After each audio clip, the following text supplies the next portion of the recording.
किस किस वर्ग को लाभ मिलने वाला है? कोई ऐसा मजदूर, किसान, नौजवान, मातृशक्ति, व्यापारी, सर्वस्पर्शी बजट जिसको कहते हैं कि सबका समान अधिकार मिला है इस बजट में। और बहुत सारे ऐसे अनछुए विषय हैं जिनको कि सरकार ने छुआ। मनरेगा का बजट को लगातार ये सरकार बढ़ाती चली जा रही है। इंफ्रास्ट्रक्चर के लिए कल्पना करिए कि जो पिछली यूपीए की सरकार हुआ करती थी, पूरे देश का बजट मात्र जो है वो 14 लाख करोड़ रुपए, 16 लाख करोड़ रुपए का होता था। वर्तमान का बजट 48 लाख करोड़ रुपए का है। यह इस सरकार की देन है। जो कलेक्शन होता था देश में राजस्व का, वह जो है कलेक्शन पिछले 10 वर्षों में 10.5 हजार करोड़ रुपए से बढ़ के 32 लाख करोड़ रुपया हो चुका है।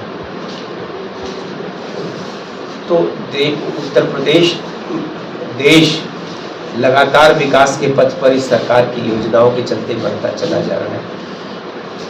इस बार उत्तर प्रदेश में इंफ्रास्ट्रक्चर के लिए, सड़कों के लिए 40,000 करोड़ रुपया सिर्फ यहाँ हमारे जो नेशनल हाईवे है उनके लिए मिला है। 10 नए इस बार NH जिनको आप कहते हैं नेशनल हाईवे उत्तर प्रदेश को मिलेंगे। 2000 ग्रामीण जो प्रधानमंत्री ग्रामीण सड़क होती है, 2000 नई सड़कों के निर्माण का लक्ष्य इस बार रखा गया है।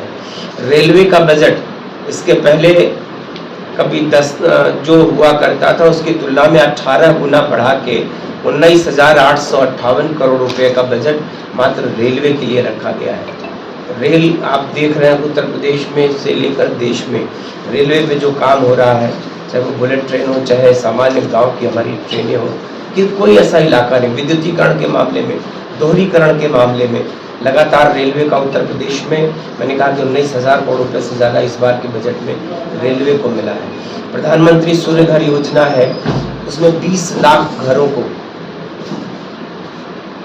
नए आप जो सोलर से लैस करना है घरों को, तो आप अपनी बिजली 300 यूनिट तक की बिजली आपकी खर्च होने के बाद जो बिजली आपकी बचती है वो सरकार आपसे परचेस कर लेगी। तो किसानों को बिजली के मामले में आत्मनिर्भर बनाना, 20 लाख घरों का लक्ष्य उत्तर प्रदेश के लिए है। आवास के लिए पूरे देश में आप जानते हो गरीबों के आवास बनाए जाने की योजना है, जिसमें 3 करोड़ नए घर, पिछली सरकार ने 4 करोड़ घर तक बना के गरीबों को दिया था। इस बार के बजट में 3 करोड़ नए घर बनाने का प्राविधान है, जिसमें उत्तर प्रदेश में 20 लाख शहरी आवास और 25 लाख ग्रामीण आवास बनाने का, तो कुल मिला के 45 लाख गरीबों को इस बार उत्तर प्रदेश में आवास देने का लक्ष्य सरकार ने रखा है। तो कुल मिला के उत्तर प्रदेश उनकी प्राथमिकता में है। सड़क हो, रेल हो, यातायात हो, बिजली हो, तो कोई ऐसी विधा छूटी नहीं है जिसमें कि, और आपने देखा कि जो इनकी महंगाई की बात बार बार होती है, आपको मैं 2009 से 14 तक बताऊंगा तो 10%, 11%, 12% जो मुद्रास्फीति की दर होती है, लेकिन वर्तमान की सरकार ने 4-4.5% से लेकर 5% तक मैक्सिमम महंगाई की दर होती है, उसको कभी भी सीमा के परे जाने का मौका नहीं दिया। तो केंद्र की सरकार, प्रदेश की सरकार, हमारी जो डबल इंजन की सरकार है, इसमें बहुत सारी योजनाएं ऐसी हैं, बहुत सारे काम। आज आपको यकीन नहीं होगा मेरी बात पे कि हम मोबाइल एक्सपोर्ट में 1,28,000 करोड़ रुपए का एक्सपोर्ट हमने इस बार किया है। पहले निर्यात बहुत कम होता था, न के बराबर, आयात हमारा बहुत अधिक होता था, तो हमारी जो डेफिसिट होती थी वो बहुत ज़्यादा। लेकिन आज हमने रक्षा के क्षेत्र में हमने निर्यात करना शुरू किया है। हम आत्मनिर्भरता की तरफ बढ़े, अपने बहुत सारे प्रोडक्ट हम खुद बना रहे हैं। हम अपनी ब्रह्मोस मिसाइल को लखनऊ में बना रहे हैं। हमने उत्तर प्रदेश को 2 डिफेंस कॉरिडोर दिया। जिस तरीके से केंद्र पूरे देश में इस बार 10 से ज़्यादा उन्होंने जो आप कहते हैं उद्योग के नए कॉरिडोर बनाने का लक्ष्य रखा, उसमें 2 या 3 नए उद्योगों के लिए कॉरिडोर उत्तर प्रदेश को मिलेगा।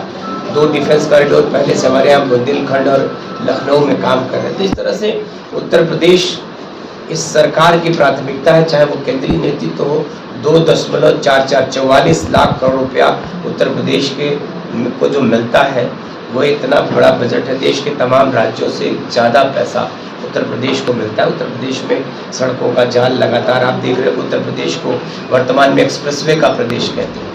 उत्तर प्रदेश को वर्तमान में नए नए एयरपोर्ट का प्रदेश, 5 इंटरनेशनल एयरपोर्ट, पूरे देश उत्तर प्रदेश में मात्र 2 इंटरनेशनल एयरपोर्ट हुआ करते थे, आज 5 इंटरनेशनल एयरपोर्ट हैं और कुल 21 एयरपोर्ट, जिसमें 19 एयरपोर्ट हमारे बनने की तैयारी की दिशा में है।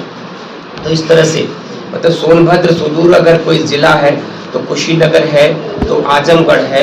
ऐसे वो ज़िले जिनमें आप कल्पना नहीं करते थे कि हम एयरपोर्ट बनाने की सोच भी सकते हैं, तो आज उत्तर प्रदेश एयरपोर्ट का प्रदेश है, उत्तर प्रदेश एक्सप्रेसवे का प्रदेश है। ये सिर्फ और सिर्फ ये डबल इंजन की सरकार बनने के बाद इसकी विकास को जो नई गति मिली है, वो ऐतिहासिक है उत्तर प्रदेश के लिए। और आज आपको ज़मीनी धरातल पे या सारी योजनाएं केंद्र की जो है वो हमारी धरातल पे, जैसे अनाज, गरीबों को अनाज देने की योजना, उत्तर प्रदेश के 15 करोड़ लोगों को अगले 5 वर्ष के लिए इस बजट में प्राविधान कर दिया गया है कि हमारा अनाज जो मिलता है। लोग कहते हैं ना कि ये जो योजनाएं हैं क्षणिक है, कोई योजना ऐसी नहीं जो कल के गरीबों को वोट और चुनाव की राजनीति के चलते दे के आप उसको वापस ले लेते हो।